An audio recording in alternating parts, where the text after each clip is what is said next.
Right. So what can we say about this function theta naught? Well, unfortunately it turns out, as you would expect, you can't say anything much about it without actually solving the equations of motion, writing down the explicit solution of theta as a function of t and so on. But we can make the following statement. One thing is very clear, that if the amplitude is extremely small, namely if this thing is essentially in a straight line, namely theta naught is so small that sine theta naught can be approximately replaced by theta naught in radian measure. Recall for a minute that if you have an angle theta here, sine theta is found by dropping a perpendicular here, and it is equal to this divided by this base, the vertical divided by the base, that is sine theta.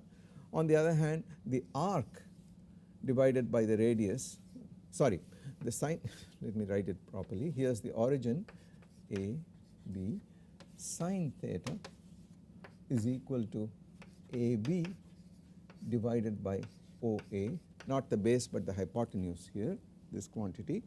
On the other hand, the angle theta is equal to the arc. So let us call this C, arc AC divided by the radius OA. Okay. So if theta is extremely small, then this distance becomes approximately equal to that distance along the arc, and sine theta and theta become essentially indistinguishable from each other.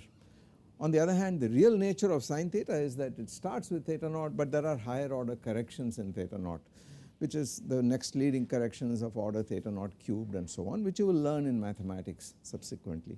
But right now the point I want to emphasize is that when this approximation is valid to whatever degree of accuracy you desire, then you can find this f of theta naught very easily, and it turns out that f of theta naught equal to 2 pi in the limit in which theta naught tends to 0. But when theta naught is not very small but is significant, then you need to put higher order corrections in, and you can, as a matter of fact, in this problem find the exact answer in principle, and the answer is going to be something which depends, as you can see, on physical considerations. Whether I have a plus theta naught or a minus theta naught, it does not matter. The angular amplitude is theta naught in magnitude, and it goes from plus theta naught up to minus theta naught on this side.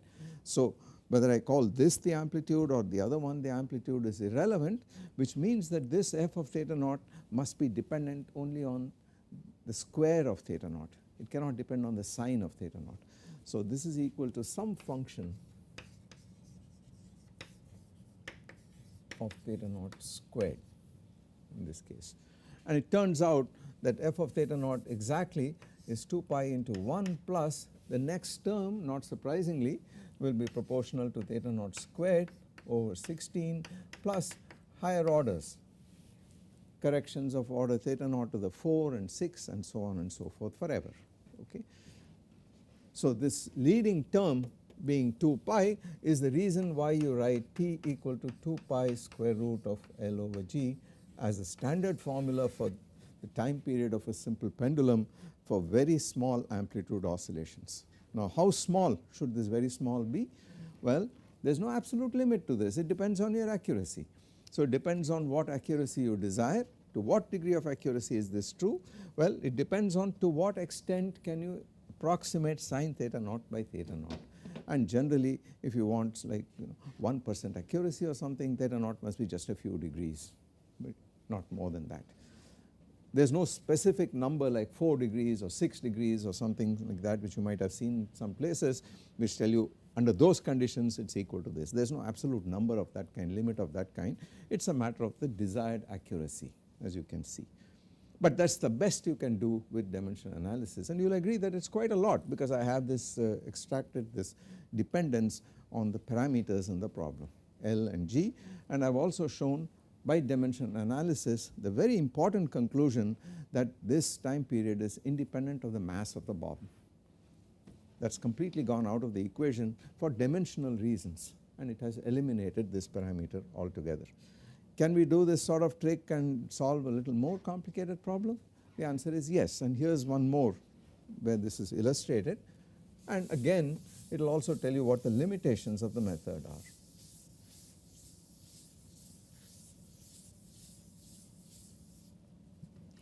So let us call this, this problem is the problem of finding the terminal velocity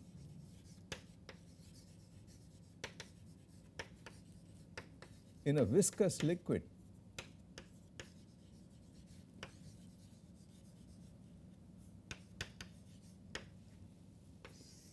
And I have in mind the following experiment. So I take a viscous liquid, oil or water or honey or anything like that, and drop a ball bearing into it, a heavy ball bearing, which of course falls in the water, goes down this fashion, it's falling down. And let us say the mass of this object that is falling down is m, and for simplicity let us start by assuming that it is a perfect sphere of radius r.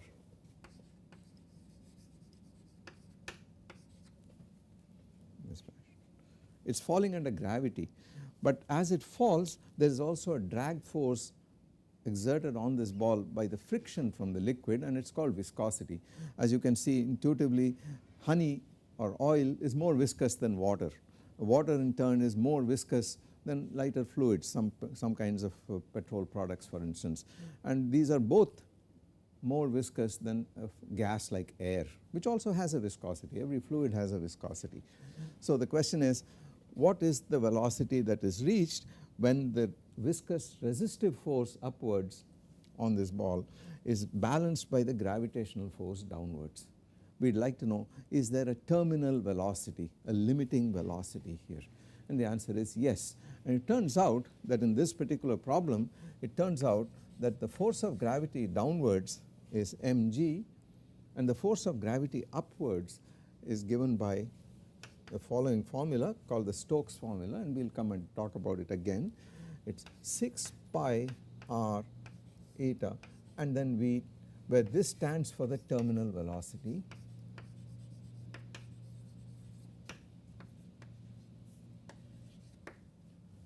This here is called the coefficient of viscosity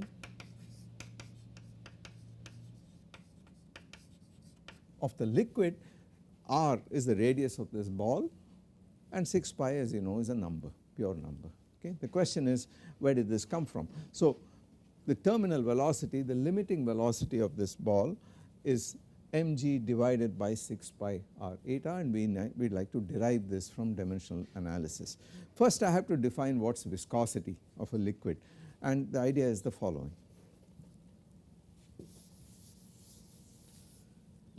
If you have a fluid layer, if you have a fluid flowing on a tray for example, and the bottom layer is moving at some velocity, and as you go up this fluid is moving slower and slower, higher velocities, because this guy here, the fluid sticks to this glass plate for instance, and then the fluid that is flowing slows down as it comes towards the glass plate till it flows with a certain velocity v here, and out here at any higher point this fluid is flowing at a higher velocity.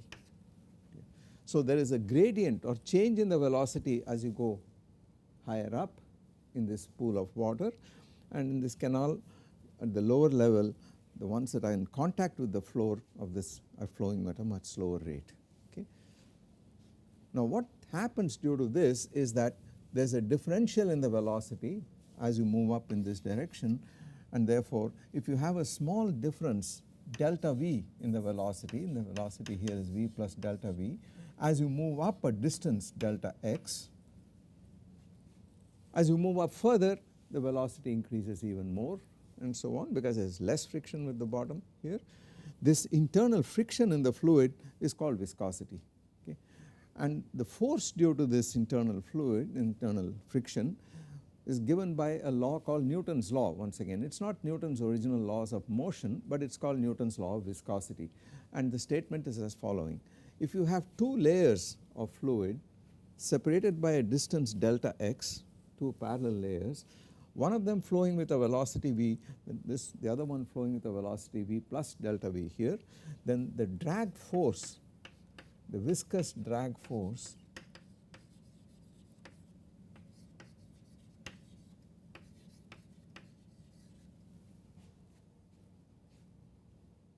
is given by a combination of quantities on the right hand side. It is proportional to the surface area of the two planes. So, it is proportional to A. It is also proportional to the manner in which the velocity changes as you go upwards. So, it is the ratio of this difference delta V over this distance delta x, and the constant of proportionality is denoted by eta, which is the viscosity, coefficient of viscosity of the fluid by definition. So, what is happening is that this faster layer is pulling this bottom layer in this direction. So, it exerts a force in this direction on this layer. This slower layer is slowing down the faster layer and is exerting a force in the opposite direction. By Newton's third law of motion, these forces are equal and opposite, and what I have written here is the magnitude of this force. They act in different directions on the two layers. Okay. Now, given this, what is the physical dimensionality of this quantity eta here? That is easy to find, because we know that the dimensionality of a force must be equal to the dimensionality of eta, dimensionality of A, dimensionality of delta V over delta x. But we know the physical dimensions of all these quantities. This thing here is m L t to the minus 2, mass times acceleration. So, another illustration of the fact that a force has dimensions mass times acceleration, m L t to the minus 2, independent of what kind of force it is. In this case it is a force inside a fluid, we do not care, it is still m L t to the minus 2 dimensionally. And that is equal to the physical dimensions of eta multiplied by the dimensions of A, which is an area, and L squared. Delta V is L t inverse divided by delta x, which is L itself. So, this cancels out and you are left with the statement that eta must have dimensions m, and then this goes there, becomes L inverse and T inverse. Okay. And it is measured in standard international units in poise. That is the unit. So, when m is 1 kilogram, this is 1 meter, and that is 1 second, this is 1 poise. Okay. And we have numbers, we can measure what this eta is for various kinds of fluids.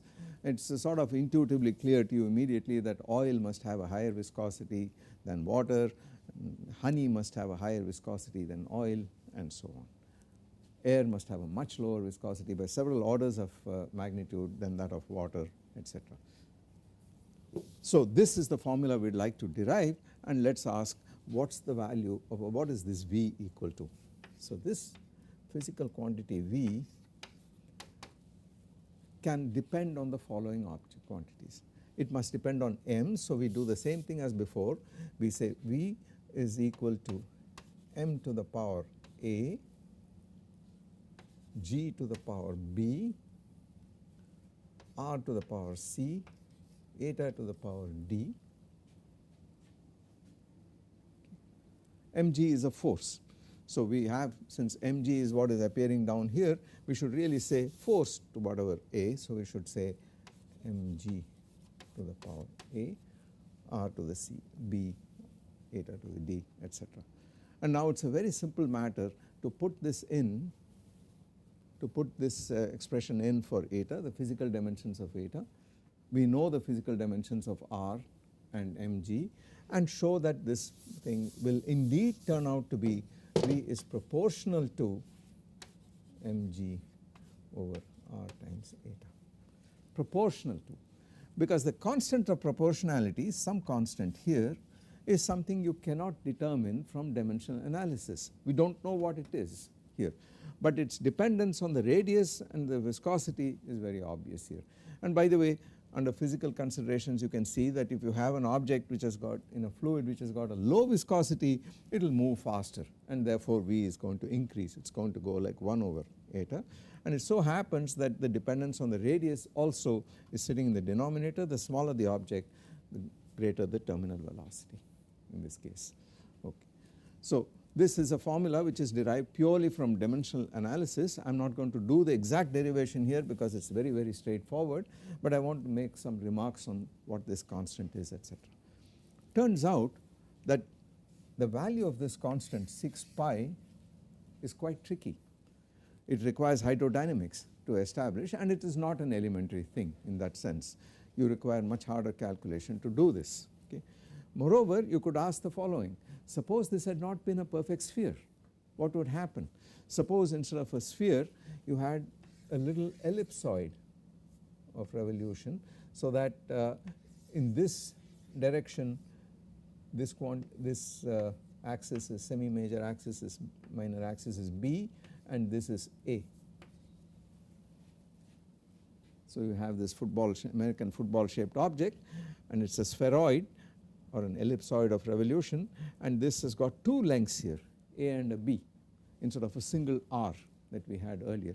And I drop this inside the liquid and ask what's its terminal velocity going to be. Well, the point is, immediately you're going to see that this argument breaks down. And the reason it breaks down is that in this problem there are two parameters with the same physical dimensionality. There's an A and a B, both are lengths, whereas in the case of the sphere you had a single thing. For a sphere you just had a single radius here, and that was the end of it, but here you got an A and a B. Whereas here I could say it depends on R, and I put a power of R and try to calculate that power by dimensional analysis. You can't do that here because of the fact that you have both an A and a B, and any ratio of A over B is dimensionless. So this terminal velocity could depend on some unknown function of A over B, just as in the case of the simple pendulum the time period could have depended on some unknown function of the angular amplitude, which was a dimensionless quantity. Here you have two dimensional quantities, A and B, and the ratio is dimensionless. They are both parameters in the problem, and there is no reason why this velocity cannot depend on both of them, but there could be an unknown dependence on some function of the ratio of these two parameters. And that cannot be found by pure dimensional analysis. In fact, you would expect a thing like that to happen. For instance, suppose I said if A is equal to B, then of course you end up with a sphere as before, and there is a dependence here on this R here. This could have been either A or B. But suppose one of them becomes much bigger than the other, A becomes much bigger, this gets much flatter here, etc., more approaching a disk for example, then it is clear that the behavior of that kind of object in this fluid would be very different from that of a sphere. So there is certainly a non-trivial dependence on this F, on this ratio, and it cannot be found by dimensional arguments. Okay. So that is one point. The other point is that this 6 pi, and this formula by the way is called Stokes formula.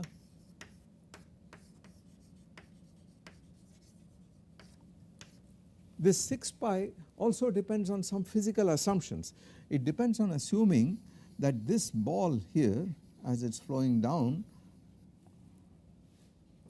is such that the fluid here sticks to the surface of that ball, and this is called a stick boundary condition. So it is assumed that the instantaneous velocity of the fluid at the surface of this ball is actually 0. So it is stuck to it, and that is the reason why, relative to the ball, and that is the reason why you get this exact factor 6 pi. If you change this boundary condition as it is called and put in some other condition by saying that the ball slips through the fluid, the fluid does not stick to it, then this 6 pi factor changes to something else. In this case it changes to 4 pi for instance. So as you can see, there are limitations on this dimensional analysis, and the limitations are precisely that it cannot find the dependence on physical parameters if there exist more than one physical parameter with the same dimensionality, so that the ratio becomes dimensionless and the answer could depend on some unknown function of this ratio, dimensionless quantity. So that is a limitation of dimensional analysis, and we have to be careful with that. Now my next illustration is going to take charge of precisely that point. We are going to look at what happens when you have more than one length. Can there be physical arguments to get you the right answer even if you have this situation? And it has to do with again fluid flow, but this time it is slightly different. Let me talk about this. This is called the discharge rate from a pipe. So let's put it this way: how much water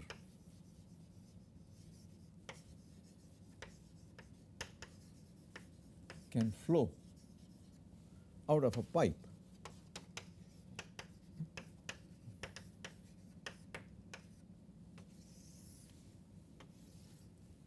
Now of course this depends on the size of the pipe, it depends on the force that is pushing the water through, it depends on the speed with which water comes out, whether the flow is smooth and uniform or whether it is turbulent and so on.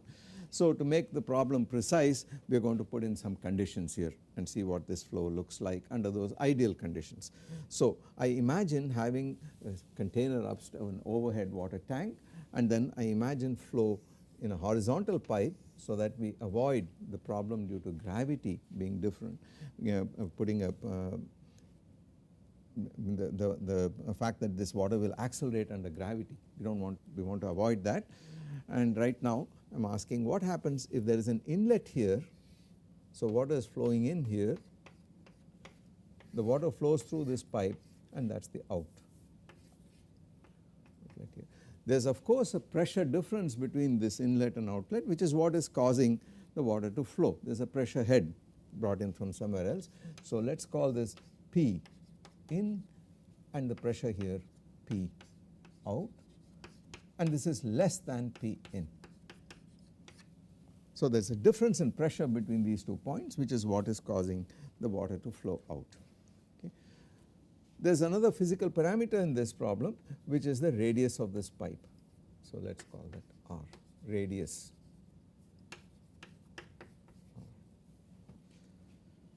We will make yet another assumption, which is that this flow is smooth and uniform. It is called streamlined flow. So we will assume there is no turbulence, there are no eddies, there is no foam, there is no bubbles, there is none of that, but very slow smooth flow of this fluid such that the path of any fluid particle is a straight line from this end to that end and goes out on this side. Under these conditions, can we say how much fluid is coming out per unit time out of this? It is called the discharge rate, and can we write down a formula for it? So the discharge rate, it is called Q. This is equal to volume of water flowing out per unit time.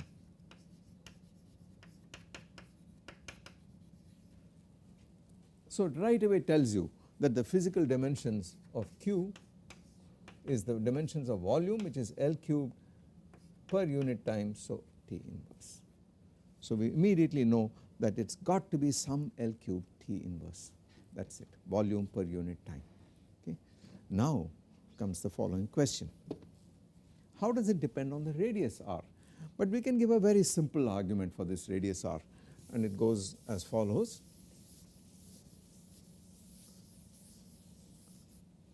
If here is the pipe and here is the outlet, the outer mouth of this pipe, then if the fluid is flowing with a uniform velocity or speed V inside, then it is clear that all the fluid that crosses this area, which is pi r squared,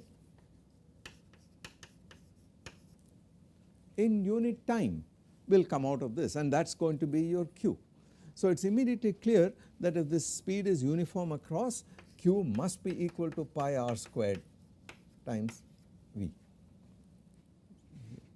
And it seems to suggest that for a given V, this is proportional to the square of this radius. So if you increase the radius by a factor of 2, the amount of volume of water coming out per unit time increases by a factor of 4. Okay. But actually the truth is very different from this. It will turn out that the dependence on this radius is much more severe than just r squared. It will turn out that it goes like the 4th power of this radius. So if you double the size of the radius, then immediately the flow of water is increased, the discharge rate is increased by a factor of 16 rather than just 4. And let us see how that happens. Well, it happens again due to viscosity, the same factor as before, and it happens because the fluid that is in contact, immediate contact with the walls of the pipe are at practically 0 velocity. They are stuck because of the viscosity. On the other hand, the fluid that is in the middle is flowing unhampered at a much higher velocity.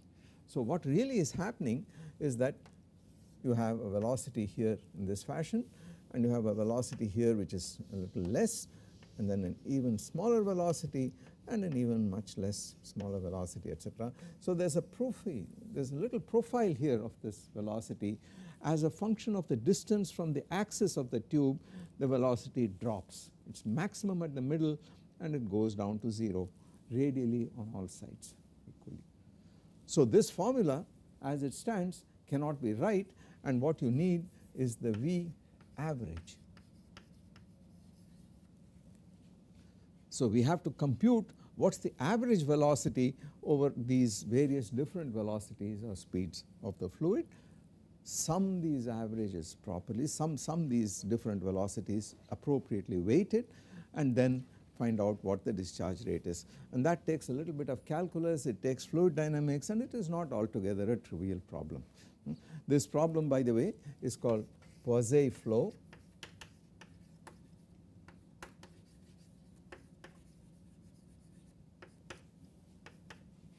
The same Poiseuille after whom the unit of viscosity Poise is named, a French physicist, and now we would like to find out what is the dependence on this R of this fluid rate, and how are we going to do this using dimensional analysis alone. Well, we need to put in a little bit of physics. By the way, there is one more parameter in the problem, and that is the point I wanted to illustrate earlier, that this fluid pipe, let us say this is the horizontal section of it, and let us suppose the length of this pipe is L.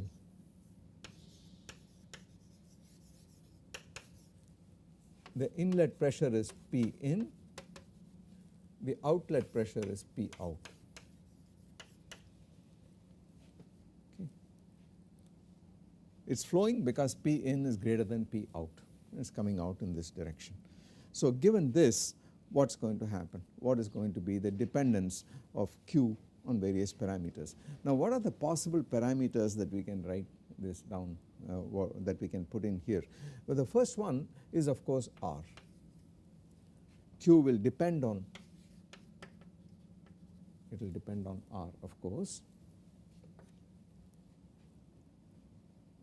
It will also depend on of course the average velocity, which I pointed out depends now on the viscosity of the fluid. So certainly there is a dependence on the viscosity of the fluid. And then it will depend on the force that is pushing it, and the force that is pushing it is P in minus P out, the pressure gradient. At every point there is a pressure gradient. This pressure here is higher than the pressure here, is higher than the pressure here, which is why it is being pushed out, and the pressure gradient is delta P over delta X, where X is the distance along the X axis, along the pipe out here. Now this delta P over delta X, if the pressure gradient is uniform across the pipe, this quantity here is, we know what it is equal to P inlet minus P outlet divided by L, the length here. If the pressure gradient is exactly the same at all points, then this must be equal to this difference divided by the length of the pipe L. So you see what has happened is that even though we have two quantities of dimensions length, one is a little l and the other is a capital R, and the combination of these two, the ratio of these two is independent of dimensions, has no dimensions, and therefore there could be some unknown dependence on a function of R over L or L over R. We got over that by the physical argument by saying that the L dependence is going to come in the pressure gradient here, and that is sitting here in this case. So I treat this as a unit, this as a unit, this as a unit, and now ask what is this discharge rate going to be like. And that is now a tractable problem, because I immediately see that I need the physical dimensions of all these fellows. The dimensions of R of course is length, dimensions of eta, we wrote that down earlier, it is M L inverse T inverse here, and then delta P over delta X. What is the physical dimensions of this quantity here? Well, pressure is force per unit area. So this is M L T to the minus 2 over L squared, and then a delta X is a length. So there is one more L, out here, this cancels, and this is equal to m L to the minus 2 T to the minus 2. Okay. And now we are all set, because all we have to do now is to say that this Q is proportional to, on this side, r to the power a, eta to the power b, and delta p over delta x to the power c. And write down our equation, which is L cubed T inverse must be equal to L to the power a, eta to the b is m to the b, L to the minus b, T to the minus b, and then delta p over delta x to the power c, which is m to the power c, L to the minus 2c, T to the minus 2c. So this whole thing, combining everything together, is L to the power a minus b minus 2c, m to the power b plus c, and then T to the power minus b minus 2c, and that must be equal to this. So we have a simple set of simultaneous equations. So it's b plus 2c must be equal to 1, that is this thing here. Then b plus c must be equal to 0 out here, and a minus b minus 2c must be equal to 3. And all we have to do is to solve these three equations together, and that is a trivial thing to do, and you have a unique solution. And the solution turns out to be, and this is something left to you as an exercise, the solution turns out to be the following: Q is proportional to r to the power 4. So this coefficient a, this number a, the index turns out to be 4, and then it is proportional to delta p over delta x, so it will turn out to be p2 p out p in minus p out divided by L out here, and then there is an eta in the denominator. Okay. And that is the formula.